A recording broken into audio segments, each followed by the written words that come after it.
Спасатели голыми руками разбирают завалы, чтобы достать двух девочек из-под обломков рухнувшего здания на севере Сирии. Их спасли через несколько дней после серии разрушительных землетрясений. Дети чудом выжили.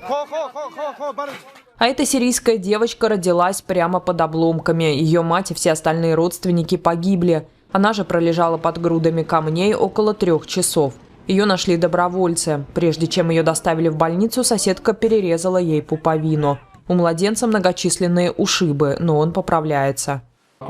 У девочки большой опухший синяк на спине. Вероятно, что-то на нее давило или упало. Это явный и большой синяк. Также есть синяки в области уха, лица, лба.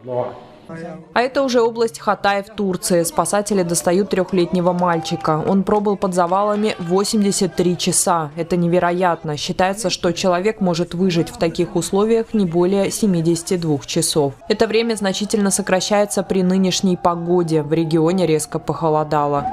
Еще одно чудесное спасение в той же области. 48-летняя женщина ждала помощи 90 часов.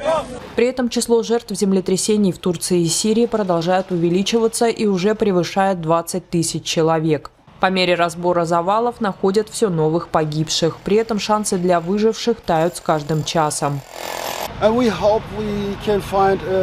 надеемся, что сможем найти людей, которые еще живы. Но каждый час для нас очень тяжел. Сотни тысяч людей в обеих странах остались без крова посреди зимы. Многие устраивают импровизированные убежища на автостоянках супермаркетов, в мечетях, на обочинах дорог или среди руин, часто отчаянно нуждаясь в еде, воде и тепле. Власти говорят, что около 6500 зданий в Турции рухнули, и многие другие были повреждены. Кроме того, в турецком городе Искендерун после землетрясений затопило улицы. Море продвинулось в сторону суши примерно на 200 метров. Между тем в страну продолжает прибывать международная помощь и команды спасателей. Страны присылают еду, палатки, детские кроватки, обогреватели и одеяла. Сейчас главная головная боль правительства – найти кров для сотен тысяч людей, которые остались на улице без средств к существованию. Президент Таyyip Эрдоган уже пообещал, что всех пострадавших расселят.